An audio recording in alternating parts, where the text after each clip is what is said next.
Hey, Eli here. I'm out here in the mountains today in Central Oregon talking to you about the GFX 102.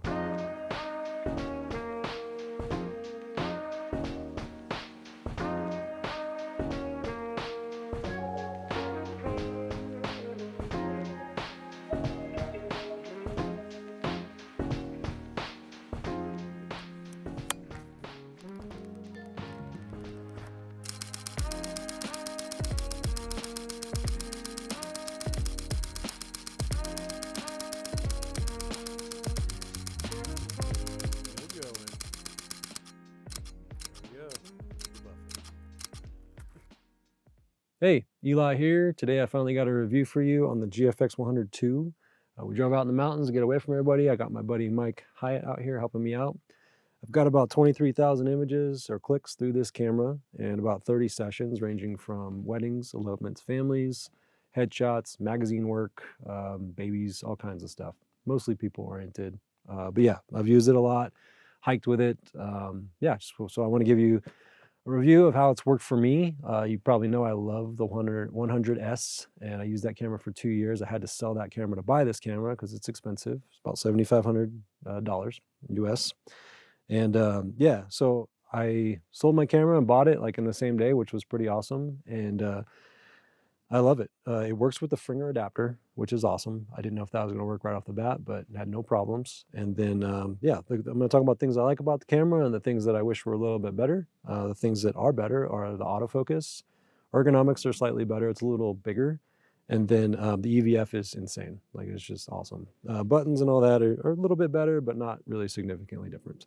More so just placement.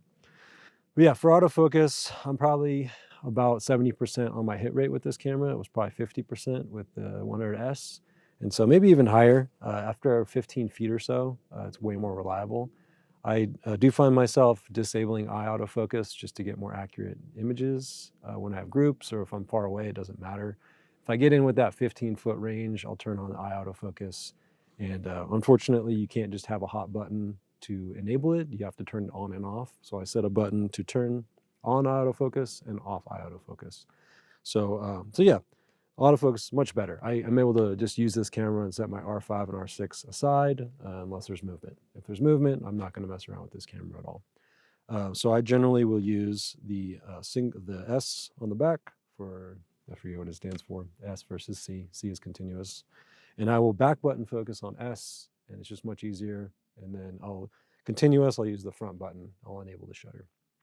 But again, like, I rarely use that unless there's kids or something and I just want to shoot a high speed. It has a decent buffer rate on this camera, and it's CF Express Type B, so it can keep up with that. So yeah, autofocus, way better. I love it. I'll move on from that. Later in this video, I'll bore you to death with a deep dive in the menu and how I set things up. The EVF is insane. It's so rad. Even showing clients their images, when I take a couple, I'll have them look through this EVF and they're just like, wow, it's crazy. It's a bajillion pixels. I don't really know the stats, but it's awesome. It sticks out a lot further, but with my nose, I still have to, yeah, I got a long nose. So I still have to move to the side, which is fine and normal for me, but it's great. It is offset more than my other cameras. The back screen, I don't really notice a big difference other than, it's the great articulation. I just wish they all were like this. I don't shoot a lot of videos, so I don't need a forward-facing camera, and I can always set up a monitor if I need that. This does come off. I don't know why you would take it off, but it does. It's removable if you really want to go compact, but I don't think it's going to significantly make a difference. But yeah, top screen's great as always. I love it. It's always on, even when you turn the camera off. If you pull the battery, it does turn off. So there's that. So it is slightly draining your battery, but I don't know what rate. I have 3 batteries for this, and I've never gone through 2 on a wedding day. So the battery life's pretty good. All right, next up, ergonomics. It does feel great in my hand. It fits really nicely. It's got a good grip. I've got big hands, and it fits perfect. It does slope up a little, which is kind of a cool design, a little bit different. Yeah, it's really cool. I don't think it's good or bad. It doesn't really significantly make a difference for me. It does make it a little taller than the 100S, but whatever. It fits great in my hand. I love it. You get full HDMI, so I only use that for screen recordings. I don't do video, but it is significant. It is nice. pretty slick. Next up, so we've got ergonomics, EVF, autofocus, all great. One negative is eye autofocus is laggy. It generally gets it, but you don't know that it's getting it. Sometimes it'll point here and the eye's here, but it lights up green and you just say, okay, whatever, I'll find out later. The EVF does help you see whether things are in focus much better because you're getting a lot more resolution.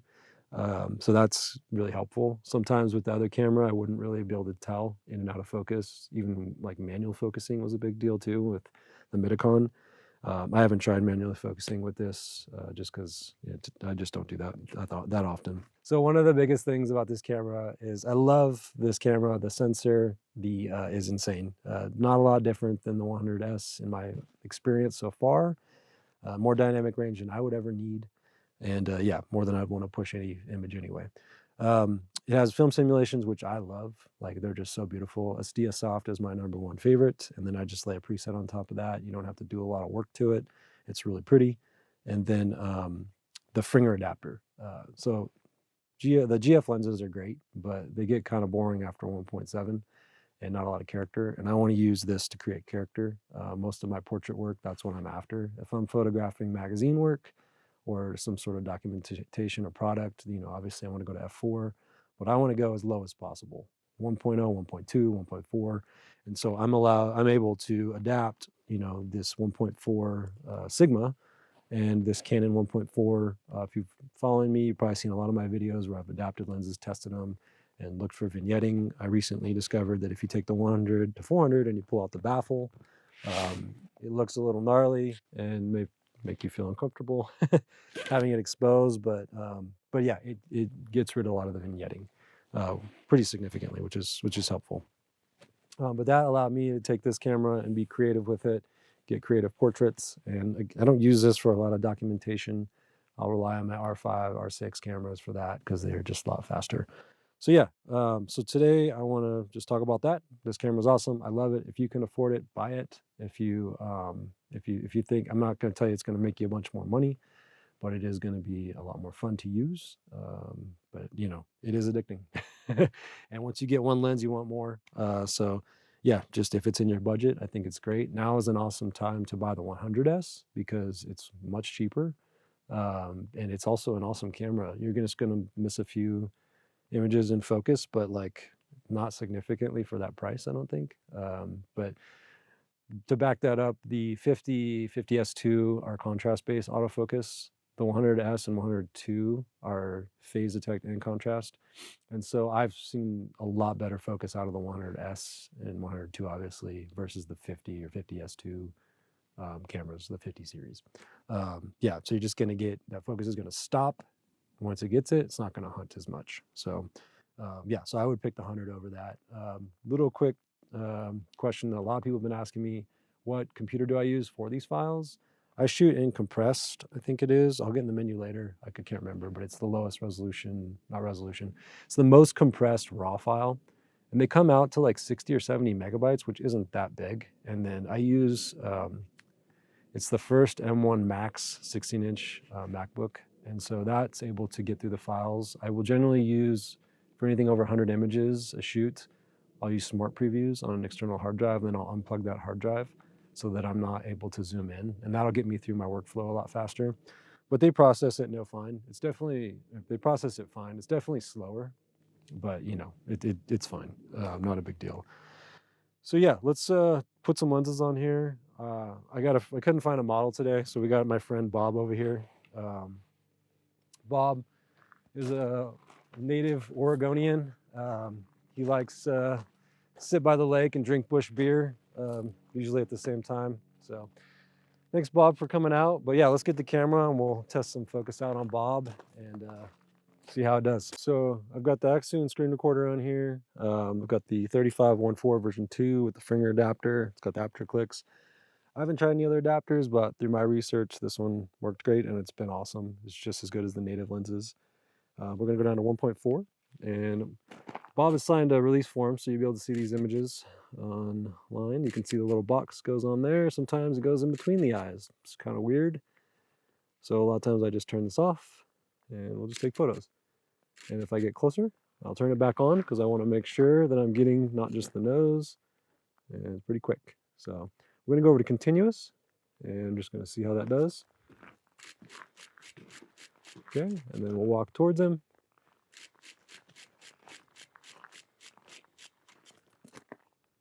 And there we go, looking pretty good. And let's see how close we can get with the 35. So lots and lots of character. Awesome.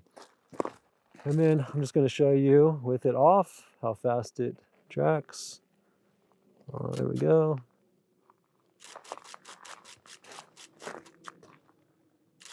Boom. All right.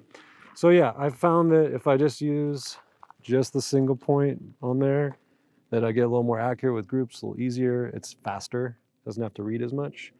So cool. I'm going to take this off, the 35-1.4.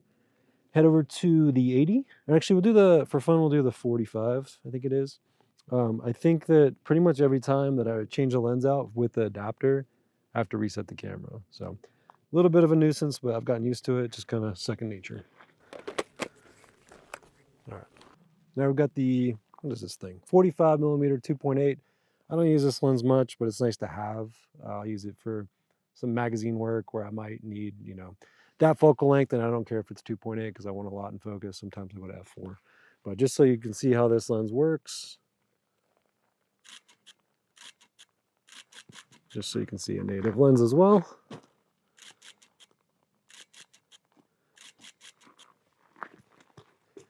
And how close can we get? Cool. That's enough with that lens. I don't really use it much, but I would like to replace it with the 55 at some point, but until this sells, I'm stuck with it. So, all right. And then the first lens I bought, the one that's been with me the longest, the 80mm 1.7, the lens that really made this camera system stand out to me and want to jump on board. This lens makes a lot of noise. It's kind of slow, but it's beautiful. I've tested some other 1.4 lenses and 1.2. My next up would be the Canon 1.4 that I want to try, the EF, to see how it compares. Because 1.4 would be a little prettier, but not really necessary in most cases. But my go-to lens for families, weddings, and we'll just show you how it does. Bring our ISO down. And still just kind of jumpy on that eye. We gave it 2 big eyes, but yeah. So we're going to walk close on this one and go in continuous and just see how it does. Pretty decent. Lost a little bit. Not bad. All right, and then I'll just show you how that does without eye autofocus. A little bit better. You can see this not having to do as much work. And so that's why I kind of tend to turn it off unless I really want to get those eyes. The camera's not having to work as hard. So back to back button, just doing near and far. Pretty darn great. I mean, that's awesome. So yeah, this is definitely my go-to for portraits. And then lately I've been trying out I've been using a lot more the Sigma 1.4 105. So let's put that on. We'll check that one out.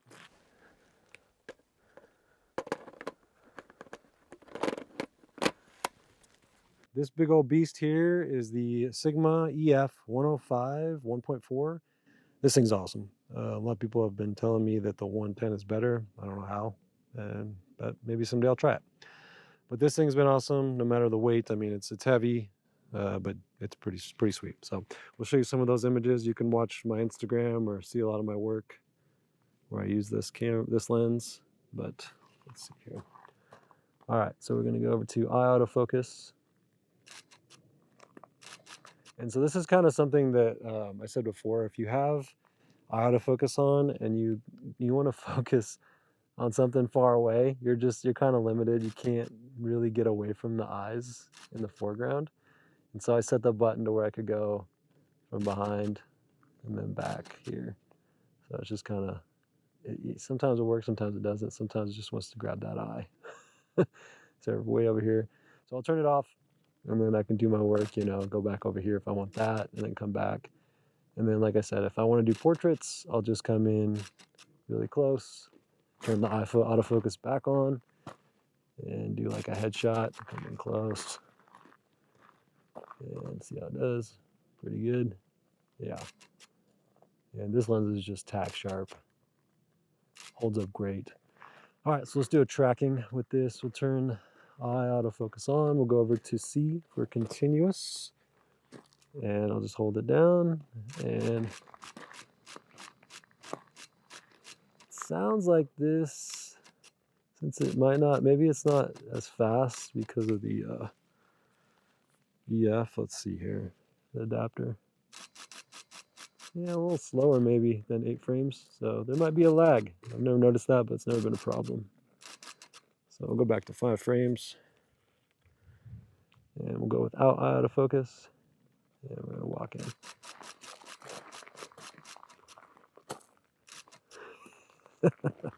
All right, cool.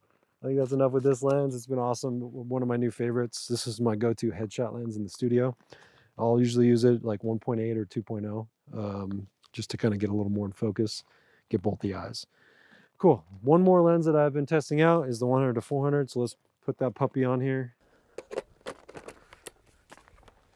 All right, so we've got the Canon EF 100 to 400 version 2. The version 1 had the push-pull. This one's been awesome. Even the IS is pretty good. Let's walk back here a little bit so we can get a little bit further away from Bob and see how this thing does. We've got eye autofocus on. Pretty great. Zoom in. We're gonna hit 5.6 on this. Pretty dang good. Tracking on this thing, I don't know. Let's just try it. We'll go all the way in for fun. And go to continuous. Perfect. Oh man, we're everywhere. Yeah, that's kind of hard. We'll back it out and see. Let's turn this off and go. Not bad. Awesome. This lens is pretty cool. I've done some mountain panoramics. Let's just do a little mountain shot here. So, hunting a little bit, so let's just go to single point. And there we go. Right, let's look way up there, see what we got. Not bad. And we can see the vignetting. We look up, pretty minimal. And then coming all the way out at 100, almost gone. And removing that baffle is pretty significant.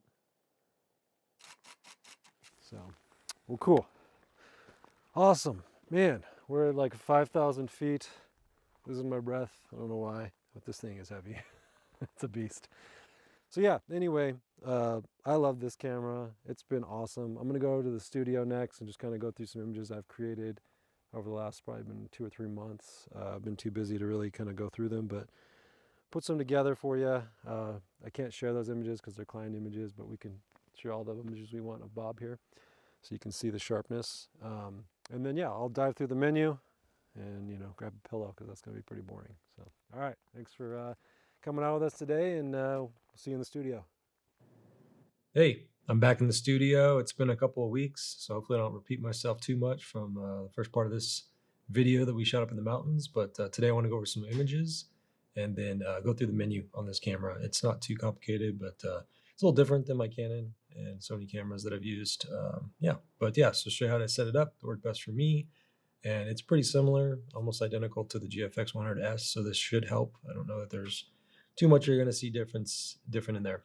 But yeah, this camera, I've got about almost 25,000 images now, over 30 sessions, ranging from all types of photographs of people for the most part, whether it be engagements, weddings, elopements, families, maternity, headshots. I just did a band shoot this weekend. And so, yeah, I just want to go over a few of those images today, as well as put some up for you to download. I've got a couple that let me share their images, as well as the band.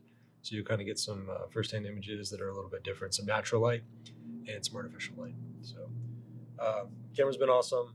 I don't know what else I didn't say about it when I was outside talking, but I love it.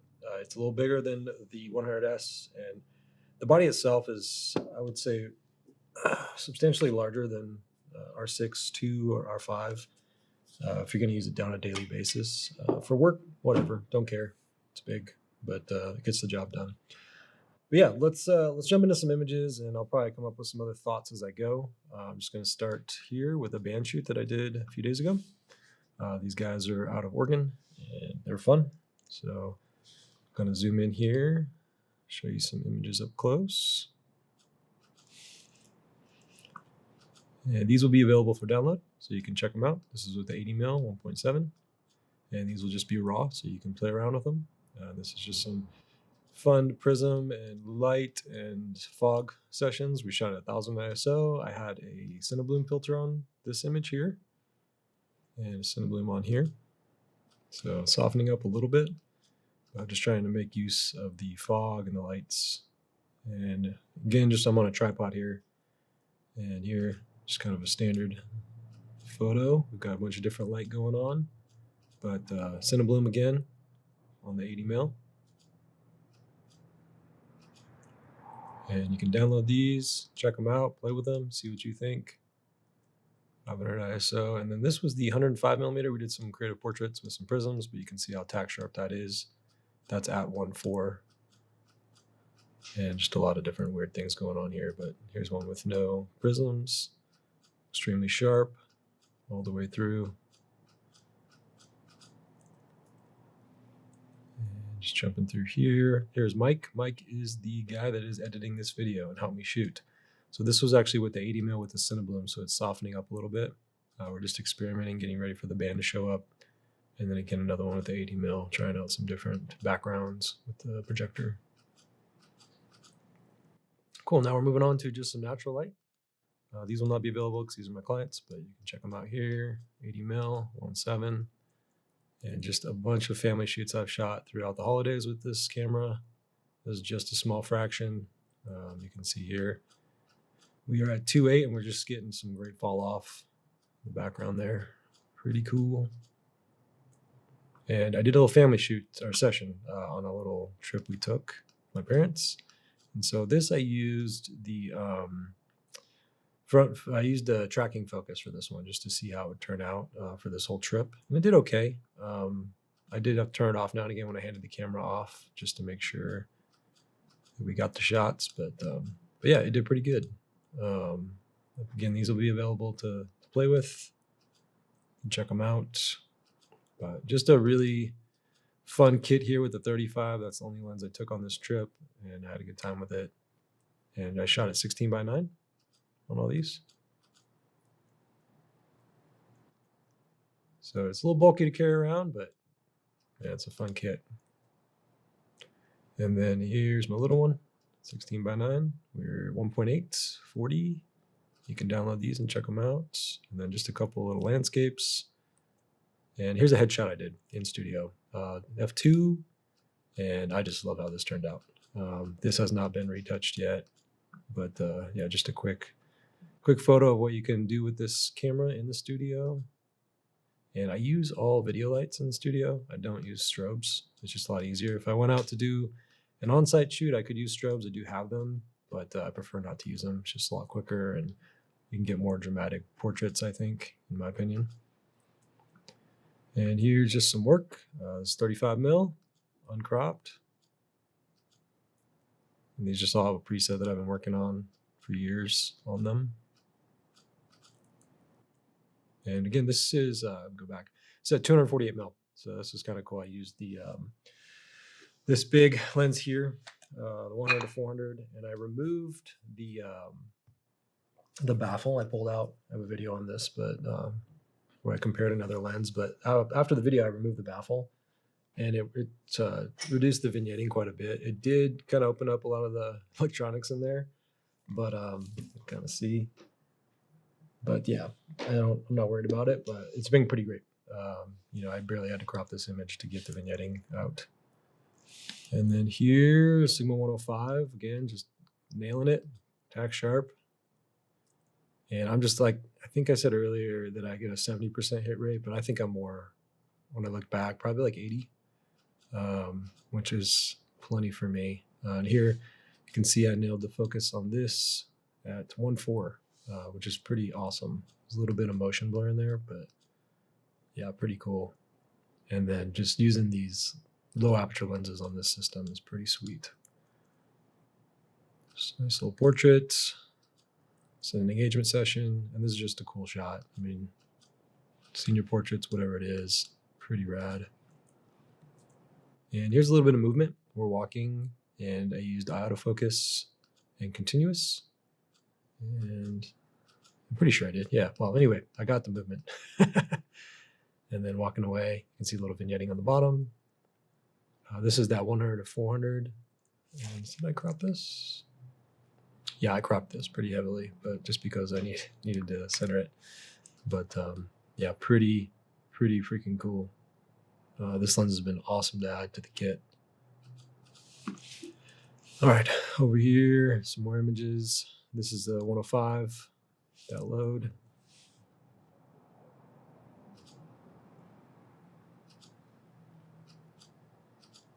And 80 mil. Yeah, you can't go wrong with the 80 mil. It's just always going to hit great. A little slower to focus, but it gets it. This was an engagement session. These will all be included. This engagement session here, not an engagement session. This is a couple session. I photographed their wedding years ago, and they're friends, and they wanted to go out and get in the snow and take some photos before it was too late, before these roads closed. And this image I actually shot 16 by 9, or no, not, yeah, 16 by 9, and then I uncropped later. But yeah, very cool.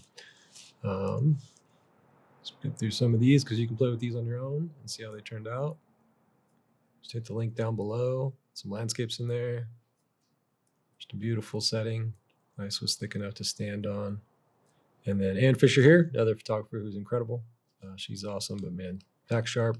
1.8, both eyes are in focus at the 105. And then Ann and her husband, 80 mil. And then just a family session with the 35, another family with the 80. And we set up a fire pit. We did 3 family sessions in a row, so I had a friend come help and keep the fire warm because it was cold out. But beautiful. Here's a maternity session, 1.4.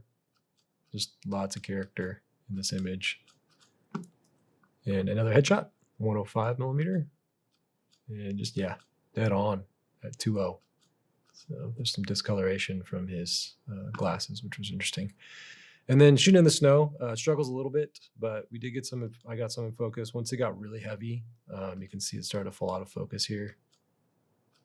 Also, probably doesn't help that I'm at 2/50th, but as we get closer, we regain focus, and just some insanely cool images, in my opinion. We haven't had a lot of snow this year, but it's coming. And 35 right there, hitting tack sharp. And just some creative portraits with some reflection on the iPhone. And this was in the fall. And a wedding, I just used continuous here and just, hope that it hits, and it hits good enough for me. Beautiful images of my friends here. And this is a crop just out of, 16 by 9, straight out of one image. And some families, 4x6. And then I generally go 4x6 on horizontals and then 4:3 on vertical. I wish that, it would just automatically switch back and forth depending on the portrait or horizontal, or landscape, but maybe in the future. And some family portraits, just really beautiful images. I will generally go to the Canons when there's kids, anything like under 3 years old, maybe 4. I'll just stick with the Canons, and I might have this in my bag. And if I get a chance to pull it out, I'll pull it out, but I'm not going to rely on this system for autofocus for kids running around. So just something to note. This camera, a lot of comments on, it's not worth it. I think it's worth it for me, but if you want something that's going to get like movement, obviously this camera's not for you. I have the Canons, and I am able to have both, so I can use the Canons when I need them, and use this when I have time. Things are a little slower. I'm doing portraits, but 17 years of shooting, this is awesome. I love it. It's the most insane image quality, and medium format's beautiful. So for me, this is definitely worth it, this system. It helps a lot to adapt lenses, to make it financially more worth it. And then getting that 1.4, getting character out of it. I'm not trying to create, images that are completely in focus, like landscapes or products. So that's not, I know that's probably what a lot of people use this camera for, but that's not me. That's not why I bought it. I bought it to get the character out of my images, and then obviously the Fujifilm color profiles, Stia Soft being my #1 favorite. I shoot with the Stia Soft set in here. We'll get into that later. And then I will also edit with that profile. Here's a nice landscape. And this is kind of just a fun image where I was shooting X-Pan. And so you really need to look at this on a screen to appreciate it. Because Instagram or Facebook, you're not really going to see the full capability of this image. If you printed it, it'd be pretty cool too. But we can see here, if you're shooting in camera, it's a lot easier to compose. And another creative portrait using some iPhone reflections. And then just using some harsh light that was coming through the trees. Here I cropped down, I thought it'd be cool, just go wide with it. And then some more landscapes and just a little family session. And another little family session. This backyard is beautiful. And wedding. Getting the whole group here. 2.8 is what I generally will default to for groups because I'm far enough away that they're all pretty much in focus all the way out to the edge. Might be softening up a little bit here. Could go to 3.5 or 3.2 or 3.5 if I really wanted to get everybody, but don't need them all tack sharp. And Sigma 105, that load, pretty awesome. And here's the 35 up close. So not too much distortion. I did crop it a little bit. Can reset that crop and see, yeah, pretty minimal. Awesome. And another 105, a little ways away. And another, is that 105? Yeah, these are both 105. And here out in the snow, this wedding in particular was extremely snowy. Mike Hyatt and he videoed it. I photographed it, and it just dumped. Our hands were numb. It was like a wet snow, so it was just cold. So I didn't bring this camera out a ton for this wedding, but I brought it out enough just because there was so much snow. My fingers were numb. I just stuck with the Canons, but the camera would held up fine. It did. It got covered in snow. My UVF was full of snow, so the weather resistance was pretty good. But yeah, just a beautiful, beautiful session here. A little bit out of focus here. It was struggling with the snow. Yeah, it was just struggling with snow. So, and then I took it and hiked the mountain for a maternity session, which was pretty fun. We had a lot of time, just because it was a slow portrait session, and we had about a 20-minute sunrise that was just unbelievable. So I'll include this image. It's pretty beautiful. So just if you want to see what a landscape would look like with the 35, yeah, I mean it's pretty darn good. I was impressed. I think I created a pano where I took the 35 and I did 3 images, 1, 2, and 3, and it actually stitched together really well. I don't have that in this gallery, but it did work. Another one there, and just kind of see some of the colors popping for Fuji, and some more color. And yeah, this one, it was a little early still, 1/60th, 1/4, but the IBIS on this camera is pretty darn good. I'm so spoiled that I don't notice it until I don't have it, but some 1/60th is pretty attainable these days with all these cameras. And then I'll throw in that landscape, and then took my daughter out just for fun to some little waterfalls in the fall. There's 1/4. I'll include these images. Looks like she hurt herself. I think I threw a bunch of green on this for some reason. Take it off. There we go. These will be unedited, so you can do whatever you want with them. And out where we were at, the fall colors were really popping. And just tracking some movement to see how it did on her. This was on continuous. And it did pretty good. Yeah, took the grain off there. Pretty darn sharp. So, and then here's a fun one, just cropping. Playing with that. Yep, tack sharp. And just loving, I love the colors out of this camera. She is not pooping here, don't worry. She is getting ready to build a fairy house, which is something that she has to do when she goes in the woods. Must be from Bluey. Here's a panoramic, 80 mil. This is 5 images across. So, that loads. And this is a big file. Yeah, huge. But pretty cool. Make a lot of panoramics. Slow my computer down. Very windy here, so we didn't stay long. But you can see here how sharp this is. And just some more portraits. 35 mil.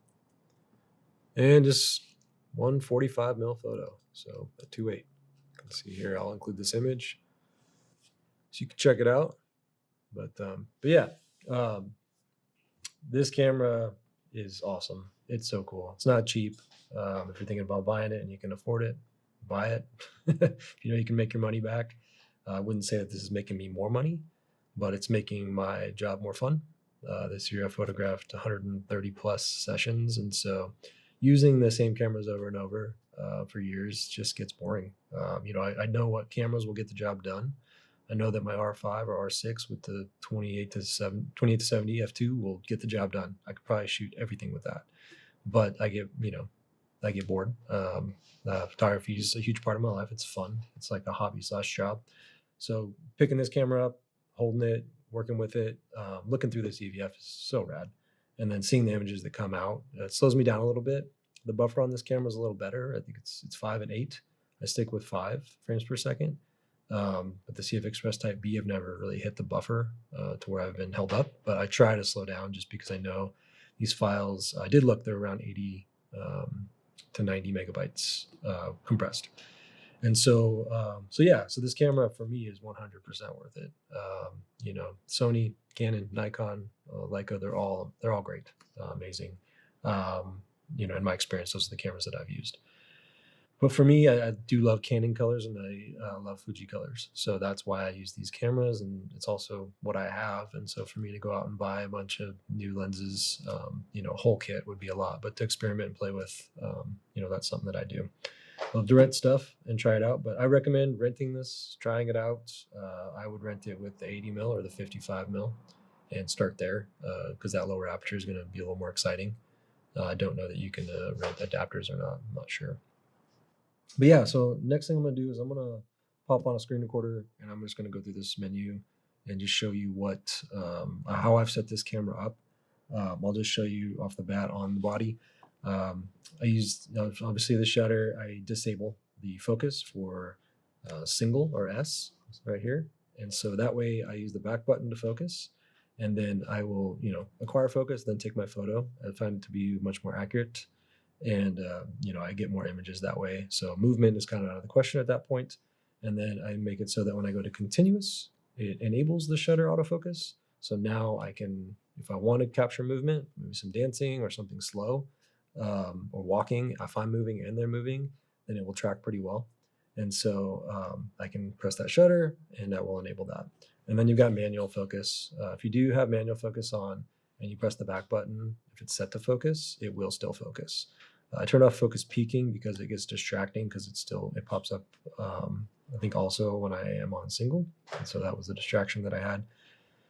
And then I have on the front, this button here on the third one from the left is set to turn on and off eye autofocus. I found that I'm getting more accurate images if I turn off eye autofocus when I have people further away or groups. If I get in really close within like 6 feet or 10 feet, I'll turn the eye autofocus back on for headshots to differentiate between the nose and the eyes. So I get that in focus. And then this one here, I'm trying to remember the muscle memory here, is my focus points and where I set the point as far as, the wide or tight or single point. And then the next one over would be my frames sizing, and then I've got white balance on the top. And those are the main buttons that I use and have customized. I'm going to go through the whole menu right now, and I will show you how I set the camera up. All right, so now I'm going to dive through the menu. It's going to be really boring, but hopefully it's helpful. I know it would help me when I first got this camera to know how to best set it up for my use case, so for portraits mainly. So yeah, I'm going to set my image size to medium or M. That's going to be the JPEG output. The JPEG is going to go to a 256 SD card, and my RAWs are going to go to a 512 CF Express card. And so that will generally get me through most busy weeks, and so I won't have to clear my cards until I finish editing. So the medium is the JPEG representation. You can't shoot a medium RAW, so it's just one size, 102 megapixels. Image quality, here I'm going to want to do super fine and raw.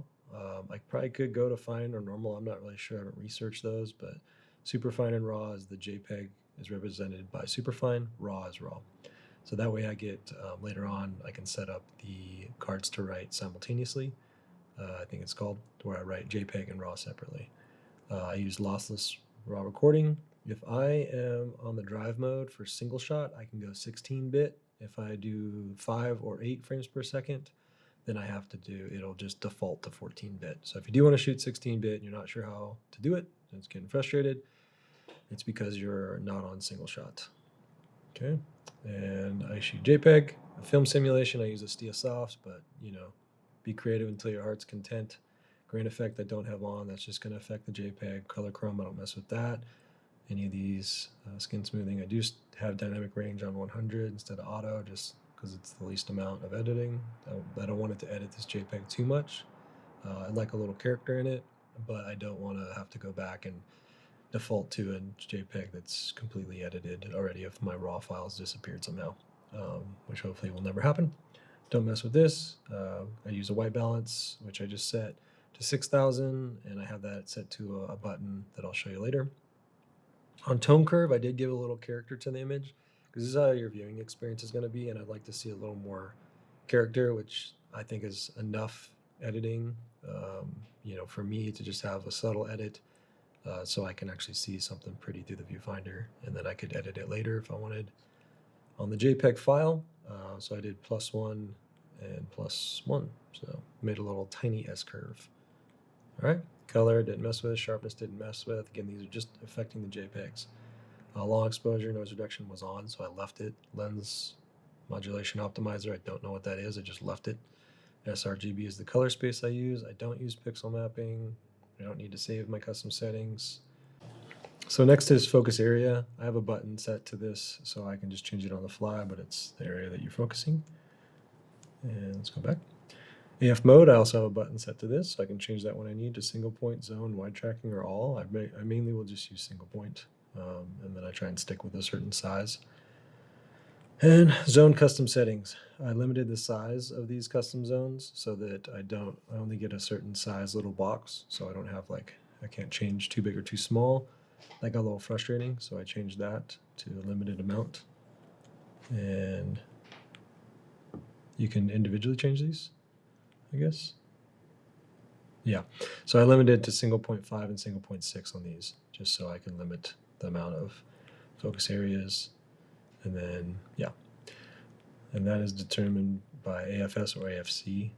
So AFC I didn't change. And then custom settings, yeah, I didn't really know what to do with these, so I just tested out 3 and it's been fine. You can choose whichever one you think might work best for you. I don't want to store my AF by orientation. It's just too annoying. Maybe if you're shooting sports, that might help, but I'm not. AF point display I want on, and I don't do anything video, so I don't use that. I use 425 focus points. I don't know why you would limit it, to be honest. Pre-AF off, that's annoying. It'll just always try and focus. Eye and face detect are generally on. I turn them on and off all day. So I have a button set to that. And then subject detect is just other than people. So if you do that, you're going to go and bird, automobile, things that I won't probably ever use. So that's off. Manual focus assist is on. Or AMMF, I don't know what this actually means, to be honest. I did use some manual focus lenses in the past, and I had a better sense of what all these did. Manual focus assist, this one will zoom, I think, if I remember right, and I turned it off. I don't know what this one does either. Okay, focus check is the one that zooms. So manual focus assist, let me see. Oh, sorry. That's focus peak highlight. So people already probably know this better than me. I turned that off because it was just getting kind of annoying because I don't manual focus enough. The only time I'll manual focus with this thing is when I'm photographing a ring on a hand or something and I really want to dial it. And so that's about it. Plus, yeah, I don't do it that much. All right, moving on. Don't use these. Release focus priority always. But again, I'm not using continuous, so that much. And touchscreen mode area. Self-timer I'll use now and again for family sessions, but I found it a little bit easier to go to interval and the lamp is on, which is great. I'll do interval time, and then I'll set it up to take a photo every second for like 14 seconds, and then I'll just walk away, walk to my family, walk back, and that's the only time I use that. I'm not making time lapses. Okay. And bracketing, you can bracket exposure. You can also bracket film simulations, which is kind of fun if you want to experiment and do a test and you don't know which film simulation you like and you want the JPEG outputs. So you get 3 JPEG outputs, and you can, pick the film simulation you want. Kind of fun. Focus bracketing, I don't use that. Photometry, I think that's just, I just have the whole sensor telling me what's, what the exposure is, or meter. Shutter type, I just use mechanical. If you want, you go to electronic, and then after 4,000ths of a second, you go to electronic shutter. But I found a lot of warping and issues with that, so rolling shutter. So don't mess with that for me. Flicker detection. Or flicker reduction off. I don't use these. I don't use that. ISO is just all over the place. I have the back dial set to that. IS mode only when I'm shooting. That way I'm not wasting battery. Turn the 35mm format mode off. And then these I don't mess with. Flash function settings. If you go to use a flash, this happened with me, and I had it, see, it's the back dial. You have to use that to turn flash on. It's really weird. I couldn't get any flash to connect or work, and then finally I just bumped it one day. I was trying to figure it out, and now any flash that I own works. So I can use whatever I want on manual. But if you push this back dial, it'll turn on and off. Then the last one, okay, this is where user settings is odd. That's where you format. You can also hold down the delete button in the back top dial on the right. You hold down delete and then push the button for 2 seconds. It'll prompt format. And then area settings and whatever. I'll use that. Date and time, obviously, you want to set that. I usually use the app. Time difference. And for all my shoots, I just take a photo of a time sync app that I have to sync all my cameras, and it's just so much easier than trying to keep up on 4 or 5 cameras or 6 cameras. You don't want to have to sync them all. As long as they're within a day, it's great, or a year, a year and a day. My menu settings I don't use, sensor cleaning, battery age, all that's there. Don't use that. And then sound setup, I don't even know if I touched any of this. Screen setup, did not mess with any of that. All right, buttons and dials. Let's see, focus lever on, didn't do that. So here, I'm just gonna go down command dial settings. So I've got shutter there, and then if you press in multiple times, things change. I think at one point I set these all to just shutter, and then I've got ISO on the back. And then the fun ones, let's see, shutter AF down here, I set to off on S so that I can use back button focus, and on C. And then the big one here with all of these fun, you can just pause as you go, and I'll just kind of jump through these, but this is eye and face like detect. I turn on and off with that. You can't just hold it down like Canon or Sony. And then this is the AF area. This is the image quality, so the ratio, small, medium, large. You just kind of cycle through them all. White balance, and then these I didn't set to anything. I mean, I don't know. Yeah, I just haven't used them yet. I should. I don't use these either. So none of those are being used. That's not being used. That is set to AF on. And yeah, that's just zoom. So yeah, quick button. So yeah, you can see there, I didn't do too much, just found what worked for me and went from there. And then, yep, let's go back. All right, and then, yeah, shutter exposure, that's fine. Shoot without lens off, just because I used adapters. At one point I used like some manual focus adapters, so I just want to have it off. Shoot without card off, because the one time I just forgot one of my cards, so I didn't need a backup, so I had to turn that off. But actually I'm gonna turn it back on. I recommend leaving it on, just so, you don't have issues. Shoot without a card, that's not fun. Focus ring orientation, I guess you can change if it's, electronic. Okay, non-linear, didn't mess with any of this. Didn't mess with any of this. Didn't mess with any of this. Okay. Yeah, I won't mess with any of that. Here we go. So here we are under save. So wrench, save, data, setup.